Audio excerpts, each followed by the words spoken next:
3 a.m. in the morning. I'm sitting That's into right field. Long run for Pilar.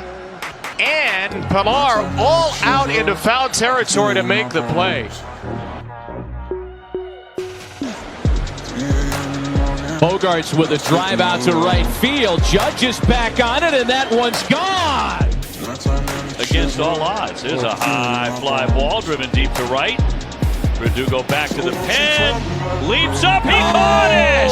He caught the ball. He took it back. And I will keep on waiting for a better day.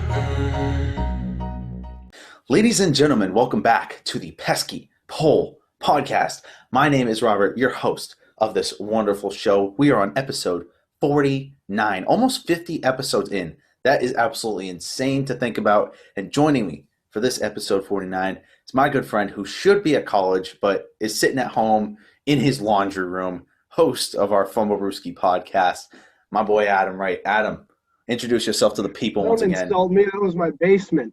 That's my basement. The toilet paper in the background might be a little bit of might be a little deceiving. But we have a pantry back there. We got some pillows over there. I have a whole thing over here that like a back stretcher.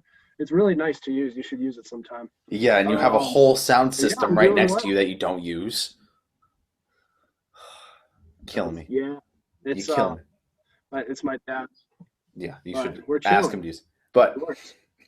how you doing this week? Doing well. How about yourself? First week of classes. First week of classes How done. they going? Ugh, they suck. Man, being a senior is hard. Not gonna lie to you. And now I gotta somehow add an internship on this. That's too much rambling for one episode. But with that being said, we have a ton of content to get into.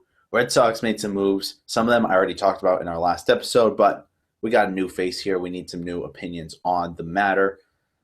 Let's just get right into it. For YouTube, you get to see us, as is every week, with me, with a new guest. Make sure you hit that subscribe button so you can see every time I go live, which should be every Wednesdays at noon, and Sundays like this one is coming out, the Lord's Day at noon. Make sure you hit subscribe. Spotify and iTunes, gang. I never, ever forget about you guys. How you guys doing? Make sure you hit that follow button so you can see every single time I go live, same schedule. With that being said, follow the Pesky Pole Podcast Instagram and the Fumble Brewski Podcast Instagram because, you get to listen to this guy ramble with one guy who actually knows what he's talking about football and an idiot Jets fan for about an hour and 15 minutes each week. Yeah, we're not going to talk about Brian. All right, first news of business. Yesterday at like 10, 11 o'clock at night, we got hit with a blockbuster trade. And in my opinion, the Cardinals came out with a steal, right? Cardinals ended up, out of all teams, trading for Arenado. How? No idea. Why the Cardinals? No idea. Adam, your thoughts? Well, you see, the Cardinals, I'm actually a little more happy that stud like Nolan Arenado, like a star-level player, is in Arizona rather than the Colorado Rockies. Like you think of the MLB, you don't think of the Rockies. You think of more like the Cardinals, older, original team that's been around a while. So, honestly, I think it's better for baseball that a respectable franchise like the Cardinals actually wound up with a player like that. Mm-hmm.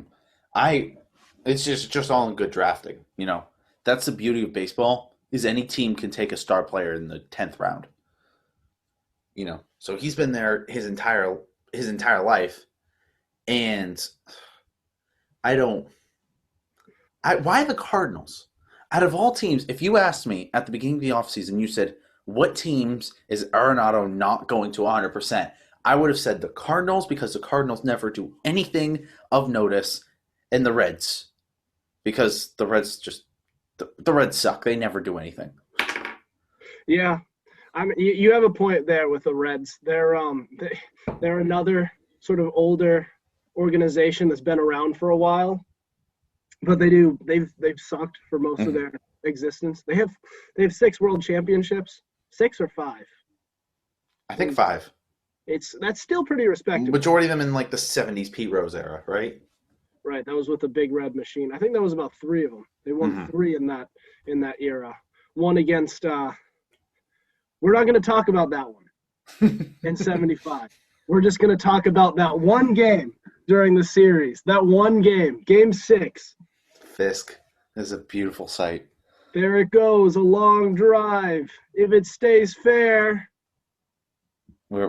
How did we get from talking about Arenado to the 1975 Reds? Well, we talked about the Reds, but yeah.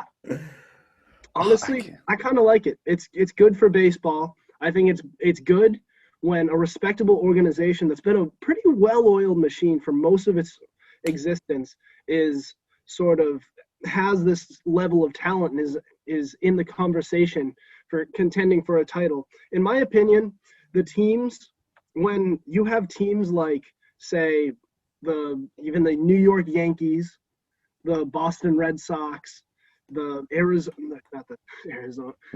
St. Louis Cardinals, when those teams are in contention, it's good for the league. I say the same thing about the Chicago Cubs. I think when those old time teams, when those good, like, respectable organizations are in the conversation for championship contending, that's what's best. I don't care about the Miami Marlins. I disagree. I disagree. I like it when those small town teams are in championship contentions. Tampa Bay Rays last year. Who would have ever thought the Rays wouldn't do anything? Miami Marlins were projected the 3rd worst team in baseball, and they made it to the 2nd round of the playoffs. Now you got the Cardinals, Padres. You got all these small market teams are finally making a push, and I love that. It's always fun when the Red Sox make it because it's the Red Sox. But I mean, these small market teams are put at a huge disadvantage, and to see them still just say, screw it, we're going to overcome the odds. I like it. Yeah, we had an interesting thing, right? When we talked about the Lindor trade, and you said, does this make the team a championship contender? And you said no for the Mets. What do you feel about the Cardinals now? The Cardinals. We'll have to wait and see. Nothing is guaranteed. You could get so much talent in one off season or in a couple of off seasons and wind up falling flat. I think during that episode I mentioned the San Diego Padres a few years ago, earlier in the 2010s. They absolutely stacked up with talent and they fell flat on their faces. Yeah. So, I'm going to say yes. You're going to say that the Mets – which team is better right now, Cardinals or Mets? Cardinals or Mets. Which team is better right now? I'm actually going to need to know what their roster is. Last I checked, they were – Mets have a better roster. There's no doubt. I still think the Cardinals have enough pieces to barely even make the playoffs. I'm not going to lie to you. I still think they're just a barely playoff team. I don't see them, getting anything of value. One of my friends is completely spam calling me right now because, of course, he is. Yeah, we have some – that's because we have some breaking news in the football world. Uh-oh. Stafford found a new team. Oh, God, please. It's the Rams.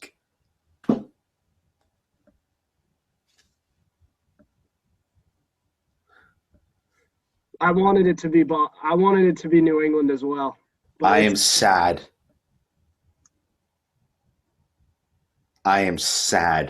So what's the trade?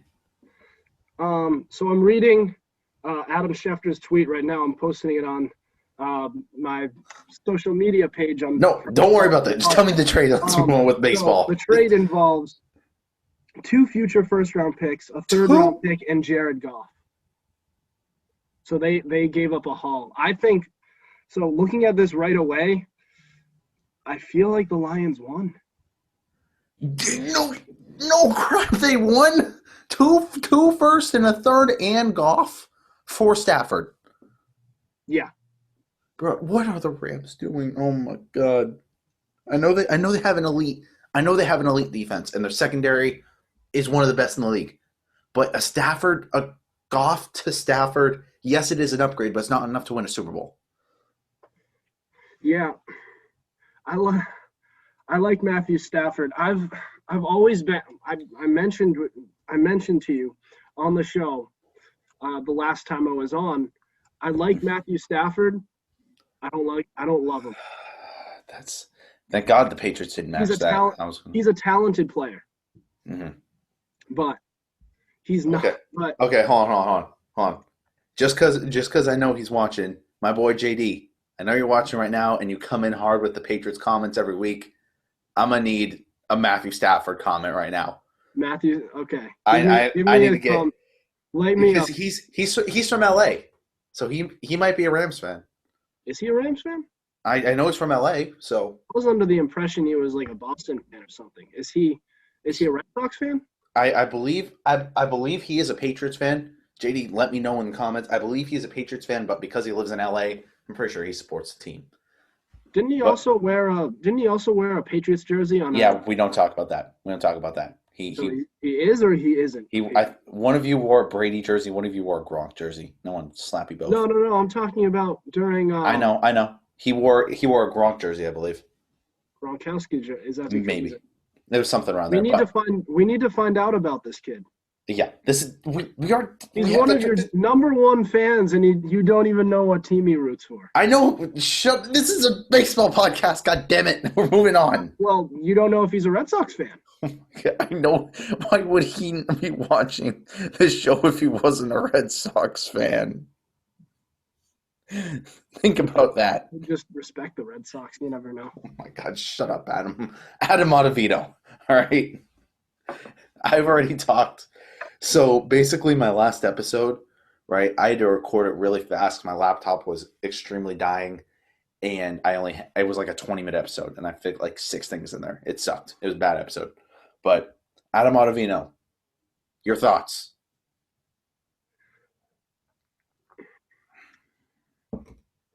It's pretty good. I'd say it's. So you mentioned it. You mentioned it to me at first, and I had a pretty quick and short response to it, and that is this was a very low risk, high reward type of deal, and it's the very type of deal you would think Chaim Bloom would do, where he's just taking these underrated players for a lower. Oh, Adam Ottavino's nowhere near underrated. You think he's? I don't think he's. I don't think he's underrated at all. Because if you look, if my laptop would decide to not freeze again like every single week, 2020 terrible year for everyone, but 2019 he had a 6-5 record with a 1.9 ERA, with 73 games played. Look at his career besides that. His career besides that. Decent. Yeah, 2013 he had 2.64, 2016 to 2.67, 2018 to 2.43. I mean, those aren't great for a relief pitcher. For ERA? Yeah, those are. For a relief pitcher? I think I'd prefer it more in the ones. Which he's proven he could do in 2019. Like I said, 2020, he only pitched 18 innings. So now he had a 6 ERA. Right. You know, that's going to happen. 2020 sucked for everyone. And then he wasn't used properly because of Chapman. You know, he kind of got thrown into that 7th, 8th inning guy when in reality he's going to be our 9th inning guy. That whole Yankees team seemed a little off though. They barely squeaked into the playoffs. They had a great start to the season, but then they just fell apart real fast. They almost fell below 500. That's an understatement. Yeah, it was like right.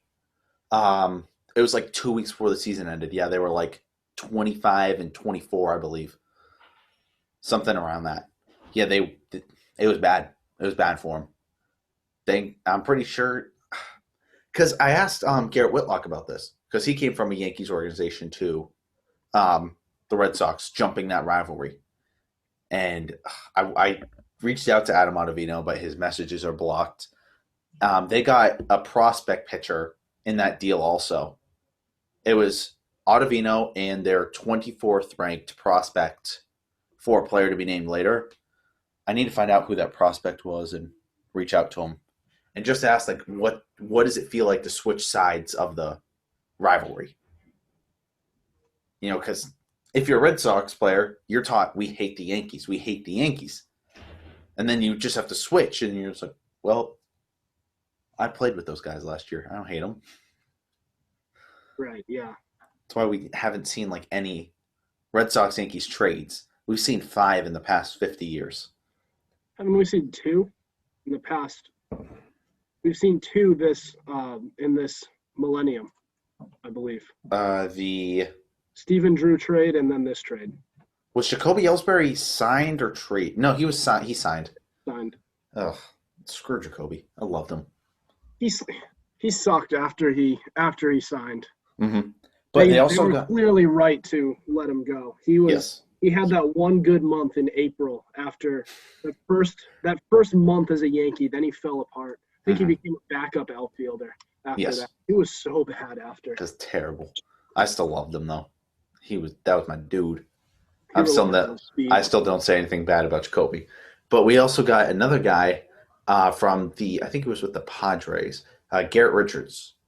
Older pitcher, low risk, high reward, little bit over the top on the money. I think he was paid a 1-year, $10 million deal. Yeah. It's not bad, you know, for what we're looking for. And I've been ranting for weeks on weeks on weeks now. We needed 2 pitchers. And then they go out and get 2 pitchers and sign back Martin Perez in the span of a week. You know, we have a full pitching roster now of guys that we can actually rely on to get in there and get us some outs. And besides Ryan Brazier, we don't talk about Ryan Brazier. We have no idea if we can rely on him. We'll see how he is. We cannot rely on Ryan Brazier. Not Ryan Brazier. I'm talking about Garrett Richards. Yeah, his stats prove that we maybe can, but obviously we're not going to know until the season actually happens. His best season was back in 2014, about 7 years ago. He had an ERA just above 2, around like 2.5. He had about 29 starts. Mm-hmm. So it was a pretty good season for him. But then again, that was 7 years ago. And then you can see after that he was good, but he wasn't playing in many games. Mm-hmm. So he's a little on the older side. So you're right. He's more of a low risk, high reward player. Because if it doesn't work out, that just gives more innings to Houck, Pivetta, Whitlock, Mata. The young guys we got. Seabold. You know, we got too many young pitchers to throw in there, you know. Okay, one of my articles, the Denver Post, it says I've succeeded my article limit. I've seen one article from you. I don't even remember what this article is. Oh, yeah. So we signed also a infielder / outfielder and Kike Hernandez. It was 2-year, $14 million. Yeah. I was indifferent on it until I saw that he played outfield in LA somewhat. The question is, what was I going to say? The question is, who's going to play outfield? Is it going to be Hernandez, or is it going to be Chavis? Which one works better with that outfield role? Honestly, your guess is better than mine. Your guess is as good as mine with that one. Chaim Bloom. The way it works with Chaim Bloom is you just don't know how it's going to work. He uses all these statistics and analysis. He uses, I mean, if you've ever seen Moneyball, you'd semi-understand that they do some things that you wouldn't understand, and then it winds up working. Mm-hmm. You know, you could just looking at Kike Hernandez, looking at his stats, he's not a very significant player, but clearly there was something that he saw in him to be picking him up. I mean, I see him more as like I'm going to call it a Walmart brand Brock Holt. Yeah, he could be a type of player where he's just there to take up space and be sort of a placeholder for when some of their prospects they wind up drafting, or the prospects they have down there, to come up so that they could be in contention, sort of just to sort of be there, you know. Mm-hmm. Looking at these moves that they're making, I mean, that supports my claim here. It looks like they're going into more of a deeper rebuild than you would think. Yeah. Which I don't really like, because I think they have a little bit more talent to be going so deep into a rebuild. That lineup's good. I like that lineup. I don't. True or false? This team is a playoff team. Right now, no. Good answer. Absolutely not. We could put you out there, and they'd have a better pitching staff. No, I mean, honestly, we have 12 guys right now, plus Mata on the in the minors, waiting to make his major league debut, right? And out of those 12, 10 of them I can right now trust on the mound. The only two exceptions being Ryan Brazier and Jeffrey Springs. I will not. Oh, 9. I don't trust Matt Barnes. Matt Barnes, no. That's not a thing. No. Matt Barnes is so up and down. It's unbelievable. He's like, you can either trust him or you can't. There's no in between. No, he's like the professional baseball version of a moody 14-year-old girl. He's like the MLB version of Marcus Smart shooting threes. That's a really good analogy. He's so bad until he has to be good. He's the pitching version of JBJ. Yeah, where he's like, I mean, I'll never forget that 2018 run where there were this wheel of gutless bums for their bullpen. We were just getting guys out when they needed to. It was unbelievable. Mm-hmm. I can't wait to see what some of these new guys do, because I'm not gonna lie to you. When it came out that the Red Sox signed or got Matt Hall, I was really excited for him, and then we saw how Matt Hall did. We don't talk about Matt Hall anymore. I was very concerned when we got guys like Robert Stock, and I had a right to be concerned. He's terrible. You remember Robert Stock? Robert Stock. Which year was this? Last year. Last year? Yeah. He wore number 73. Well. And has like a 6 ERA with the team. You want to keep it that way. Trust me. Yeah, I think from what you're telling me, I think I want to. I don't want to know who. You know what's weird? He found another job. Some other team offered him a contract to play in the majors. Wow. And guess what team is known for taking a lot of Red Sox guys and just recycling them into their own system? Not named the Dodgers. Just recycling. What team is known? It's maybe names like let's go John Lester, John Lackey, John Ross. You're talking about the Chicago Cubs. Yeah, they're known for just going in the Red Sox dumpster and taking everything we don't want. Yeah, so now we get to see Robert Stock try and knock out for that. They were so wrong to not want players like John Lackey and John Lester. Yeah, maybe you can make half a case for John Lackey because he was an a-hole, but fact check true. But the fact of the matter is, he did help us win a World Series. He was a competitive, solid starter. Mm-hmm. We had John Lester, who was our ace. He came through when it really mattered most, and if they didn't, you can only you can't it's not physically possible for a Red Sox fan to play the what ifs game with Jon Lester and think about what would have happened, what wouldn't have gone wrong if they actually caved and paid Jon Lester. They wouldn't have had to sign David Price. They wouldn't have had to trade for Chris Sale. Mm-hmm. They could have. And they No, you let him go. You can't play this what ifs game without going into a straight up rage or just have this sudden urge to just Cry. the cliff. Exactly. What was I going to say? Okay, really quick, then we'll move on to some Red Sox rumors. Favorite pitcher that on the Red Sox that if you ask like any random Red Sox fan, they'd be like, he played for the Red Sox? Let's think. Favorite random Red Sox pitcher? Random Red Sox pitcher. Of your lifetime. If I followed the 2020 Red Sox more closely, I'd have like a million names. Yeah, it would be a full Jeopardy thing of just random 2020 Red Sox pitchers in like 5 years. Red Sox. So does it not have to be on the team from like this year? No, just in your lifetime. Felix Dubron. Oh my God!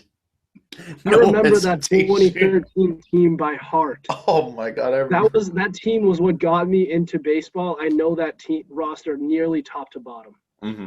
Okay, for those Breslow. Mm-hmm. For those of you who don't Ryan know, Dempster. we had a little Jeopardy competition with quite a few of us, and we had some cash on the line. And one of the $500 questions was name 6 pitchers from the 2013 World Series team, and Adam named them all off perfectly. He still ended with a negative score, but we're not going to talk about that. I answered all the questions. He does not know how to play Jeopardy, and that cost him money. Yeah. He sucks. That's okay. Congratulations, JD. Give me a Jeopardy on the 2013 Red Sox, and I'll ace that. Hey, I'm gonna have to. How far am I into this? Like 30 minutes in. I gotta edit that out. We're all set. I didn't say anything. God damn it! Yeah, sure you didn't. I gotta go back and check now. Thanks, Adam. I didn't say anything. I promise. I have to check just to make sure. Thanks for making me actually edit. But mine would have to be Jake Peavy. Jake Peavy. Ooh, that's a good one. That's a good one. He was a nice little start. He wasn't great, but he was a solid number 3-4 starter. He was 3/4 of the way blind. Did you ever watch him? He was a decent starter. He was good for being 3/4 of the way blind. He was great. I still can't believe that. I remember Jared Saltalamacchia had to paint his fingernails. What was it, yellow or green? It was like he switched between yellow and pink. Yellow and pink because he was 3/4 of the way blind. That's amazing. I just feel like the sudden urge to name off the 2013 rotation, but I'm gonna just go for it. No, we don't have time. Jon Lester, John Lackey, Clay Buchholz, Ryan Dempster, Felix Dubron, Jake Peavy. You done? I can name off their bullpen. No, just tell them. Get some help. All right. So the Red Sox are looking. If you look, I'm going to go through some names that they're really interested in bringing back, and we're going really hard down the road of nostalgia. All right. Okay. The first name is a guy who I believe was on the team in 2013. First baseman. Then played last season with the Blue Jays. The Blue Jays. He's a lefty. The lefty. That's interesting. Mike Carp? Travis Shaw. Travis Shaw was not on the team in 2013. He wasn't? I thought he was. Yeah, he wasn't. No. Hold on, let me look that up. He was 2015, I believe. He was 2015. I still liked him on the team. He was. But the Red Sox are looking to maybe bring him back. Rumors are going around they're really interested because cheap guy, plus him back up first. Wouldn't hurt. I mean, It's not like he's old. He's only 30. Yeah, you're right. 2015. Yeah, 2015. He was a nice player. I remember him. He had a career year in 2016. Yep. And I mean, everybody had a career year. If you remember that offense, that team was historically good on offense. But the only reason they only won 93 games was because that pitching staff was incredibly shaky. You know it's bad when you're ace, and I know he had a career year, was Rick Porcello. He was a career number 3 starter. Yep. Basically. Yep. But the Red Sox are also looking, if that doesn't work, they're looking at another first baseman. Famously known for a 2018 World Series pinch hit. 2018? Yeah. Mitch Moreland. Rumors have it they're talking to bring Mitch Moreland back after trading him to the Padres for a player to be named later. He might just pull a Aroldis Chapman. In the offseason after, just come right back. I like Mitch Moreland. It wouldn't be a huge move for him coming here, though. I mean, he just played the same role he did before. Just be a backup first baseman, play 1 out of every 4 games, and call it good. Make your money. I mean, and especially because we got to remember, Dustin Pedroia retired. Right? So because he retired, the $12.5 million, or the majority of it, I should say, came back to us, meaning we have much more money to stay underneath the luxury tax. Right. Yeah. We're still paying Manny $2 million, but ignore that. It's hard to believe that guy just retired, Dustin Pedroia, since he hasn't played on the team in 4 years? Since Last time, early 2018? Or 2017? 2017, I believe. 2017? I think he was playing in a few times in 2018, but then he didn't really play very well and he got hurt. Yes. Ugh, I miss him, but Me too. oh, I did knew you hear? his play style was just not sustainable though. Mm-hmm. Without Yeah. Steve. Yeah, you're right. Did you hear Manny got cut from his team in Australia? Manny, yeah, you told me about that. He got released. That was sad. I felt bad. But That's I mean, too bad. He's one of the. he's kind of he had one 49 the years old. great Yeah, I know. The fact that he was in the league is more impressive. No, they did He it. had They one did of it the to sell league's- tickets. I know I know this guy was loaded to the gills with steroids, but you look at his swing, one of the great swings of all time. It was just pure. It was amazing. And he started the kind of baggy look. You know, that 2000, I would say that was really popular from 2003 to 2009. That just baggy, get you're skinny and you're getting Bartolo Colon size jersey on you. Yeah. Enough about Manny. But yeah, we have some extra room to work with. Maybe bring in some extra players. But the Red Sox might.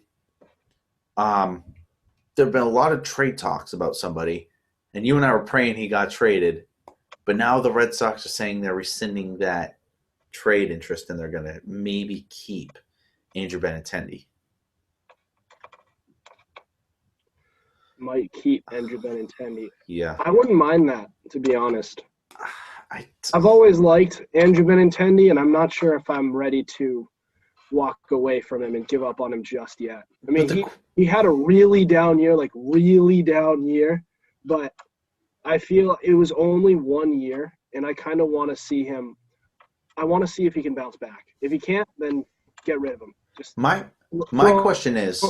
But My question is, right, it's no doubt Andrew Benintendi has the potential to bounce back. If he has a season as bad as this one, again, he should honestly just retire. And just call it a career there. But most likely when you have a roster like this, then why not give him another chance? Because, listen, you can convince another team, hey, his potential is going to be such and such. He's going to bounce back from this so strong. But what if he only bounces back at like half that? Let's say Heim goes around convincing teams, hey, he's going to bat 280 this year, and he's going to have an on-base percentage of 360, because he has such good plate discipline. Even throughout this year, he had a real good plate discipline. He drew so many walks, it wasn't even funny. But yeah, he goes up to all these teams and says, this is his potential. Now give me prospects that fit that potential I'm giving you for Benintendi.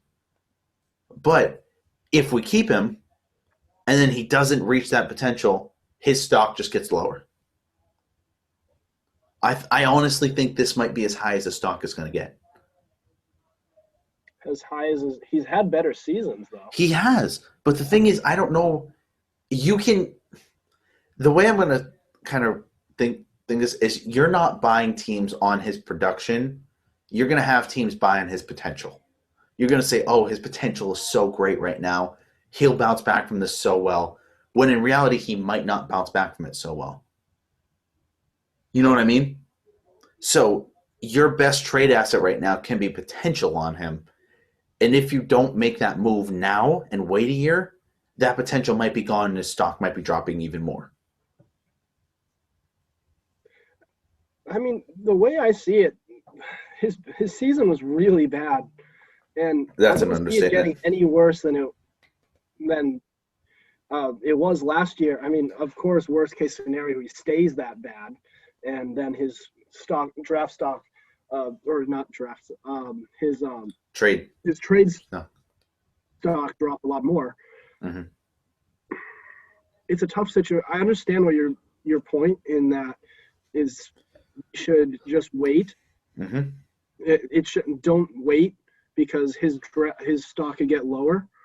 The way I've always seen it with trading players, you don't trade them after playing poorly because then their stock is really low. But then there's your point that you make is in that, like, he could never wind up back to his early career. Yeah, like 2018 days.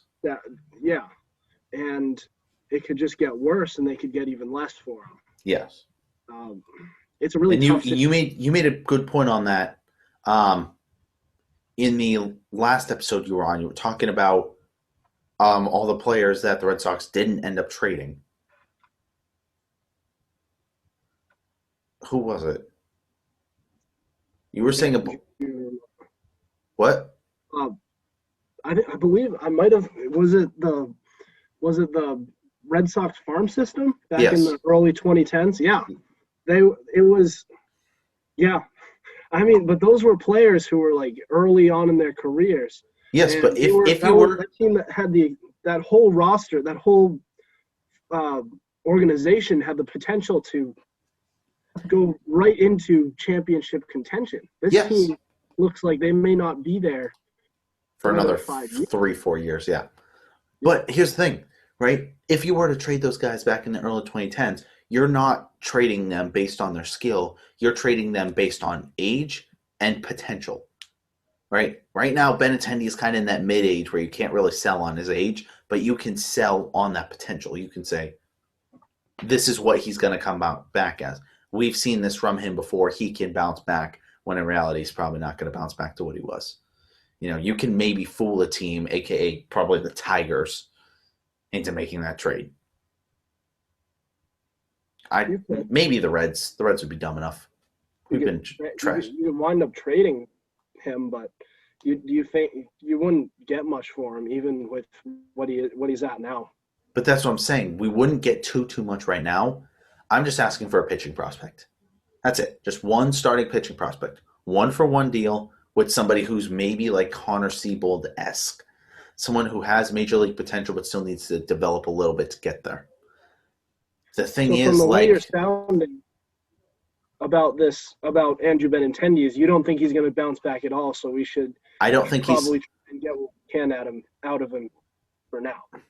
So let me put this into an analogy, okay? Just imagine yourself as a used car salesman. Okay. And you know how scummy used car salesmen are. They're trying to get you on every little thing, right? They know the car they're trying to sell ain't going to run for another 50,000 miles, right? It's beat up. It's cheap. It's beat up. But they'll try and persuade you that it's got a good extra 100,000 miles left in its tank. It's nowhere near broken. It's got plenty of distance left in it, right? That's what Hyam has to do right now with Benintendi. He needs to be a used car salesman, convince people he has so much more left in the tank than realistically he really has. Realistically, he doesn't have that much left in the tank. Realistically, like, what, his 2018 season, he batted what, like 280? Somewhere around there? Look that up for me if you can. He got around. So his, I know in 2018 he had a solid year, but I believe he's had years in 2016, 17 where he's had. No, 16. 16 was his rookie year where he didn't play a lot. 2017 was his official rookie year where he should have beaten Judge out. 2018 he got better, and then 19 and 20 he fell off. And realistically, you can sell teams that in a different environment he can be back up to 2018 Benintendi. But in reality, if you asked me to predict Benintendi's stat line for next year, I see him as a 207 hitter with a maybe 325 on base percentage. That's just reality. I don't have faith in Benny. You don't have faith? I really don't. And I think you could just trade on potential right now more than anything. See, I have faith in him. I think he could at least come back and bat at around.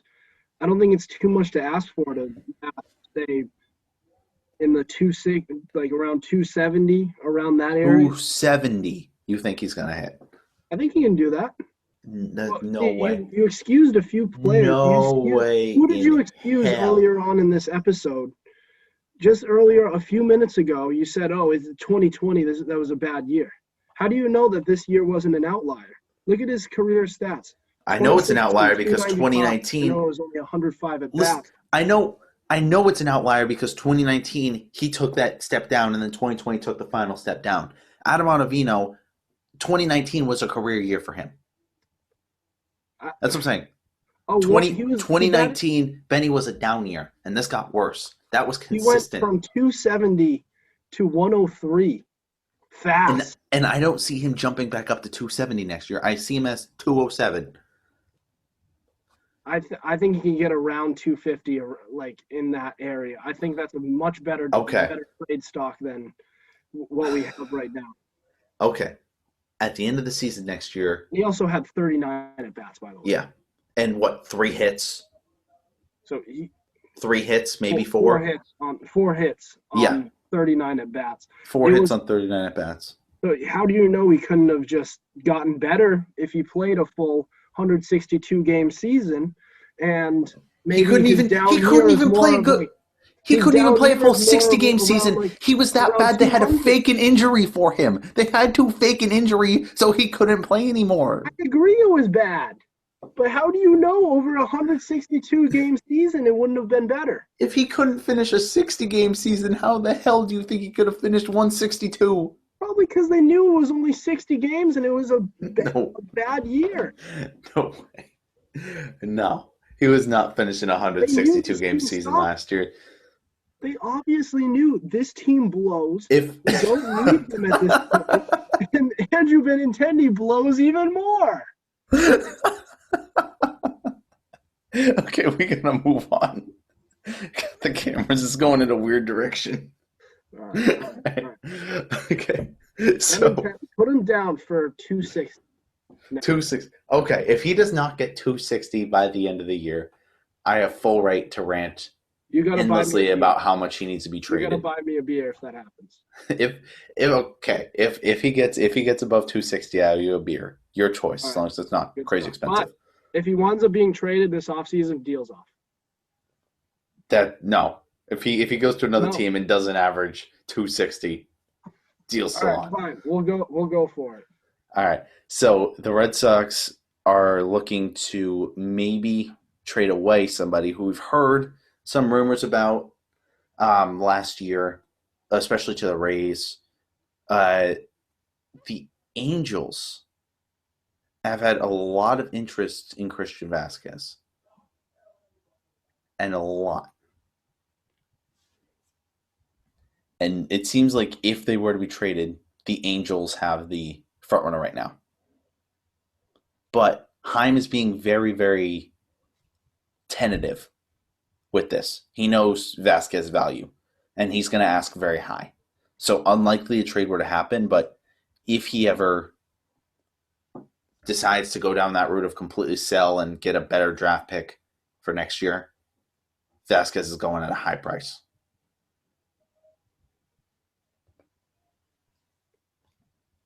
I'm not too upset about it.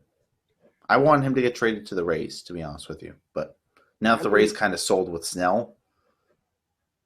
As a Red Sox fan, I could care less who he goes to as long as I get the most out of the deal. The only reason I say the Rays is because Heim came from the Rays. He knows the farm system. He know the gems out of that farm system. That's a good, yeah. That's the only reason I say Rays. Usually I wouldn't be a fan of interdivision trading when we're the ones who are selling, but that would be a rare exception. Yeah, I mean, I'm all for if we're going into this deep style of tanking. Yeah. Then why not just trade? I mean, we have this great starting lineup. If you're gonna do it, just commit to it and just go for it. Mm-hmm. You know, it's a little frustrating for me to see this team is tanking when they have a roster like they have. Mm-hmm. In their starting lineup.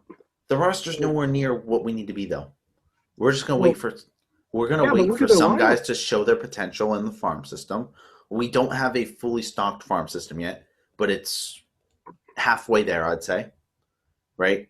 You can take some of these guys, aka Cassis, Mata, Dahlbeck, and you can swap one of those guys for a star later down the road.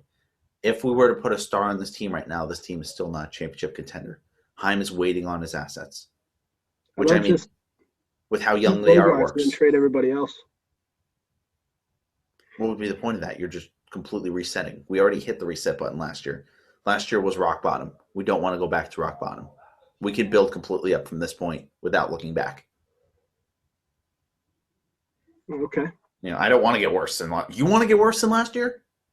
I want to build properly for a championship. Do you remember the name Robinson Layer? I don't remember anybody's name from last year. Thank you. I don't want that to happen again. All right. Halfway through the season, past trade deadline, we signed Robert Stock, Andrew Triggs, Mike Kickham, and Robinson Layer, who I knew none of.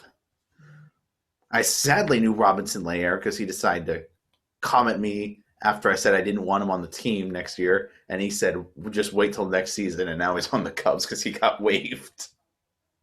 I felt so bad about that, but that was funny as hell. He's like, yeah, watch what happens next year, and he gets waived. That was amazing. But, yeah, we're running along with this episode, so let's get to the last three things, and then we'll call it, and then we'll talk a little bit about the Super Bowl too.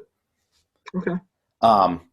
So real quick, another pitcher that the Red Sox are looking after, somebody they just traded at the trade deadline.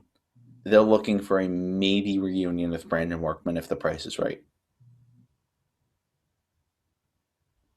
I like it. I've always liked Workman. The problem is he sucked in Philly. He sucked.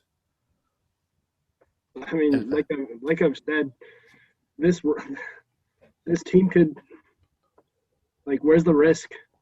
We can use all the help we can get at this point. Yeah, he'll be a low risk option, low price.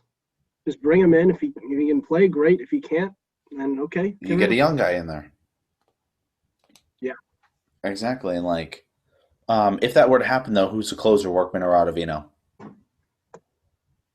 I mean, with the way this roster looks, it's going to be Ottavino. Wrong answer. The correct answer is Evaldi. Evaldi. Remember back 2019? Let's make the starting pitcher the closer. Thank you, Dombrowski. That was a beautiful year, 2019. R.I.P. But yeah, Workman. Next, our old friend named Dave Dombrowski. You remember Dave Dombrowski? That beautiful Well, I man. sure do. He is making money moves over in Philly. All right. Obviously, the signing of JT Realmuto back, I believe it was an 8-year, 150, something around that range. And signing Didi Gregorius yesterday. I've always liked Didi Gregorius. I believe it's a 2-year, $28 million deal, which he's crazy good contact. Which, I mean, you had him to a team of Realmuto, Hoskins, and Harper. That might be something good. In all honesty, like, I don't know. They might to make the playoffs. That's first step. I think they do make the playoffs this year. I think they get there. I think they get bounced in the first round. But I think it's a stepping stone. And then next year, Dombrowski's going to be like, well, screw this. I don't want to lose in the playoffs again. Boom, throw all my assets. I'm the new Padres. That's how it's going to be. Then if it doesn't work, he leaves. Mm-hmm. That's like what's going to happen is you're going to see maybe Lindor leave the Mets because he's still on a 1-year contract. Arenado could still potentially opt out next year. Chris Bryant's available next year. If the Cubs don't trade him, maybe the Cubs look to trade him to the Phillies at the deadline. There's so many options right now for the Phillies. I see them in championship contention by 2022 and the worst team in the league by 2024. Yep, that sounds like Dave Dombrowski. That sounds about right? And then Dave Dombrowski is then with like, I don't know, the Reds in 2025. Come back to this episode in 2025. Maybe I get that right. He'll probably be on a new team by then, and he'll be looking to do the exact same thing. Oh, absolutely, 100%. So, really quick, okay, people. Okay, to the audience, I apologize if you hear people walking around outside. I live right by the front door of the dorm, so you're gonna hear people constantly, and I hate it. But we got to deal with it. So, did you hear the story about the New York Mets general manager being fired? I wanted to bring that up while you were here. For our fans who did not watch the episode, which I originally reacted to that, the New York Mets general manager, Jared Porter, right, in his time working for the Chicago Cubs, decided to, release the soldier in picture form to a woman who was covering the Cubs. He started talking to this woman who worked a foreign correspondent, proved that she said at one point she ignored more than 60 messages from Porter before he sent the photo. Let's talk about that for a sec. All right. So I'm desperate to make a trade. Like, please, I'll do anything. Here, let me send you this picture right here. Maybe it'll help. He wanted to get to third base real fast. Oh my god! So let's just talk. Let's just talk to the guys out there listening. All right. Let's just explain something. All right, especially for like high school guys that are out there. All right. If a girl's not messaging you, leave it alone. And don't send pictures. Don't send private. Never, ever. That will get you put on boards that you don't want to be put on. All right. I hope you guys know what we're talking about here because we cannot go into more detail. Besides, let's just say he pitched the tent and then photographed his accomplishments. That's about You got any more analogies that make I think you covered it perfectly. this man's? He did this at If you know what I 41 mean. years. He's 41 years old, which means when he was working for the Cubs, he was around 36 doing this. Oh my God! What? Things got pretty hard for him. Okay, I think if we're monetized, that just got us demonetized. I'm gonna send you this article because it goes into deep detail. Why? Wait. Oh, let me just read this part of the article. I want to make sure I'm not reading anything that will get me kicked off of YouTube. This says Porter continued texting her anyway, sending dozens of messages despite a lack of a response. On August 11th, 2016, a day after asking her to meet him at a hotel in LA, Porter sent the woman 17 pictures. The first 15 photos. You had to get every angle. No. You're right, but not what you think. The first 15 photos were of the hotel and its restaurants. The 16th was the same as the earlier photo of the let's say it was standing up underneath the clothes, and then the 17th we went stripper style. 17 pictures. Reached by ESPN on Monday evening, Porter acknowledged texting with the woman. He initially said he had not sent any pictures of himself. When told the exchanges show he had sent selfies and other pictures, he said that, quote, the more explicit ones are not of me. Those are kind of like joke stock images. I love this. That is amazing. I Yeah. just want to know what was going through this guy's head. She didn't message me after I sent her he would get 60 away. texts. He thought he would get away with being able to say, "That's not mine," when he sends a picture. So let me get this straight. All right. First, she stops talking to you. Then we send 60 texts with no response. Then we send 15 pictures of your hotel and the restaurants. Then we send the PG version. Then we send Private Johnson out to do his thing. So, you know that trend on TikTok where it's like, tell me you're this without telling me? It's like, that's like, tell me you're a virgin without telling me you're that's the perfect. Tell me you're desperate without telling me you're desperate.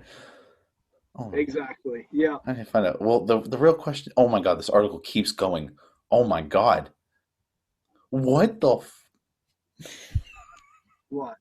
He sends a text saying you're so pretty. Do you have a boyfriend yet? And then sends a selfie of him with his mouth open. Oh my God, I need to read this article in full off of. Okay,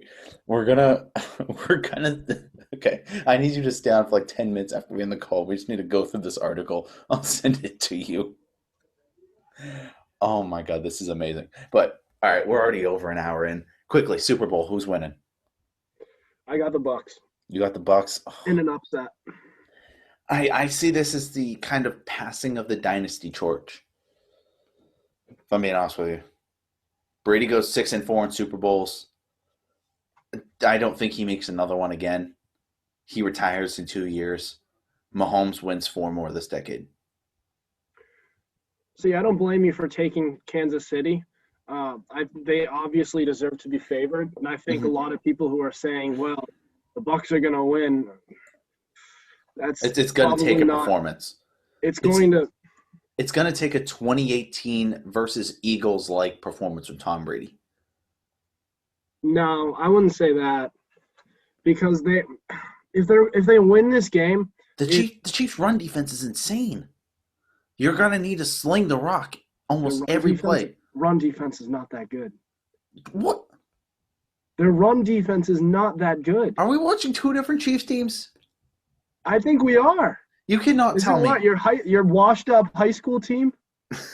You cannot tell me that Chris Jones manning that front, along with. I Why think am I when they forgetting? average they give up a season average of over 4 yards a carry, then that's not good. Hold on, let me look this up. Chiefs team stats. But yeah, I still have. I still think Brady's going to throw for over 400 yards. I see it the way I see it. That secondary is better than the run defense for the Chiefs. The only problem is that I don't think the Bucs have the ability to run the ball well enough so that it becomes the reason they win the game. I think the reason they'll win the game is pass rush and pass offense. I've preached this all season long. If you watch my podcast, I always all season long I've been saying this about the Buccaneers. Their formula for winning games is get to the opposing quarterback and keep yours on your feet. If you keep Brady on his feet, he will beat you. He will beat any defense, any secondary. I'm not worried about Jalen Ramsey or Jair Alexander. All right. The vast majority of his picks come when he's under pressure. Yeah.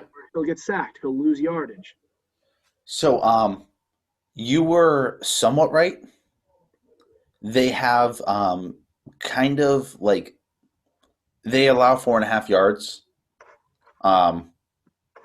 A carry, but they're still, as of a rush defense, they're like 12th best. No, Well, but that's like probably because 14th nobody best. can. That's most likely because nobody gets the chance to run on them.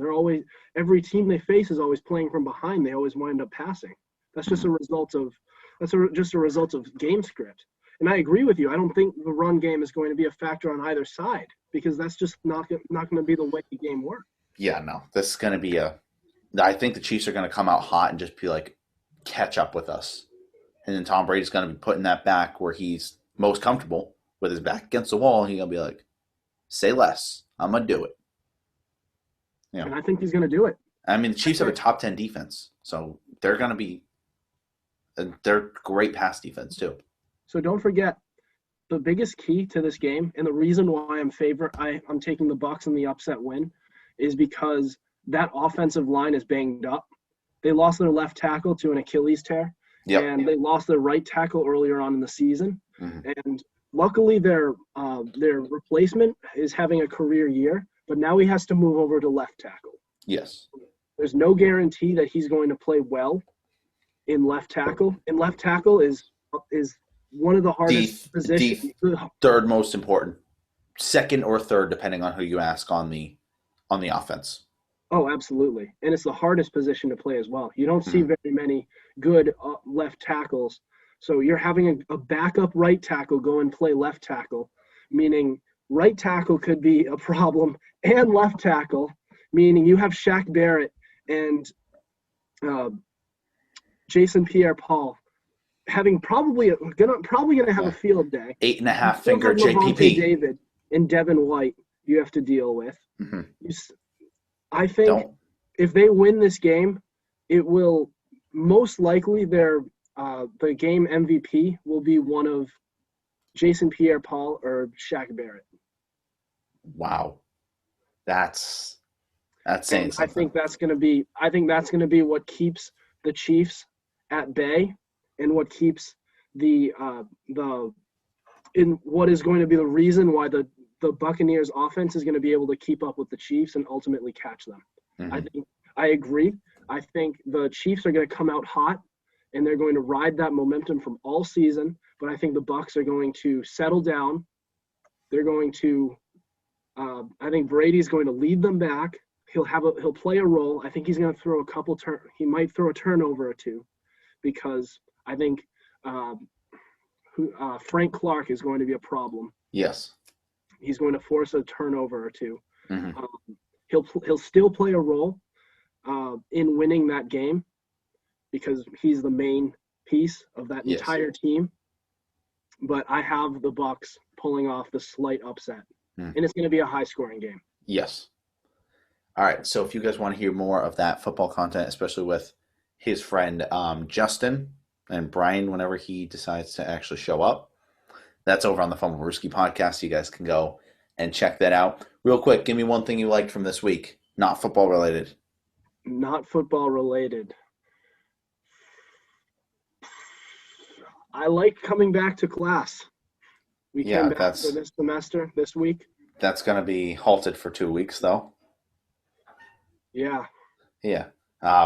We won't say anything during the episode, but we can only say that he ended up catching something that we cannot say on YouTube. Yeah, it's a little contagious. Yeah, and a lot of people have it. You'll see it on the news every now and then. Yeah, well, maybe once a week. It's related. We're all good. If that, it's not like we need to wear these things everywhere we go on college. Pieces of cloths. Yeah, but that's going to be it for us. Anything else you want to say to people before we go and go read that article?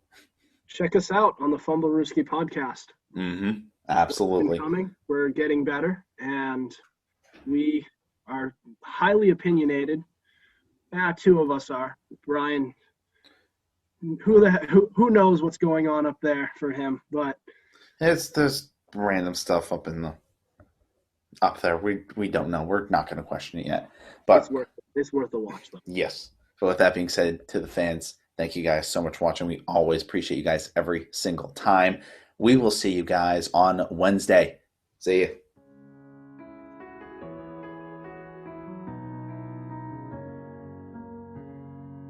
Many miles away from home, steps were difficult, I'm exhausted, but I did not fall. I hope something good is coming up.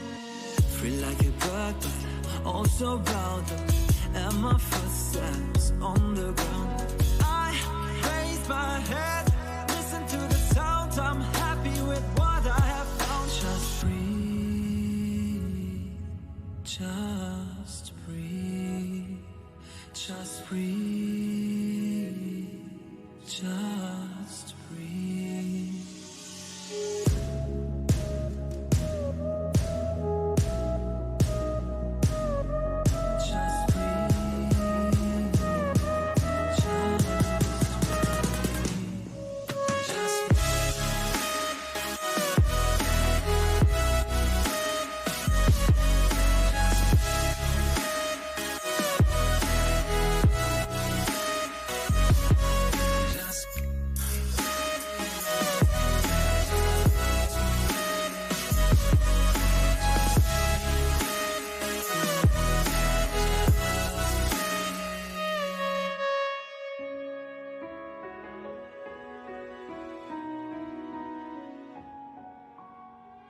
No one ever told me how hard it's gonna be.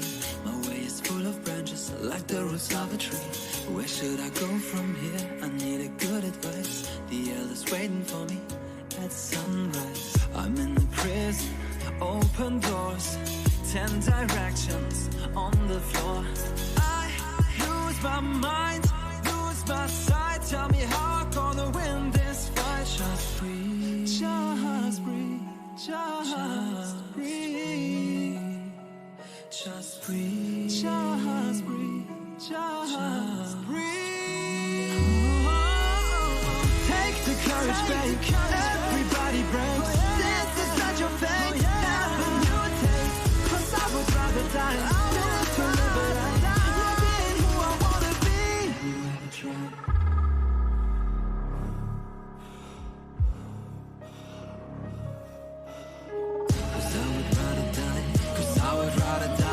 Not being who I wanna be. Just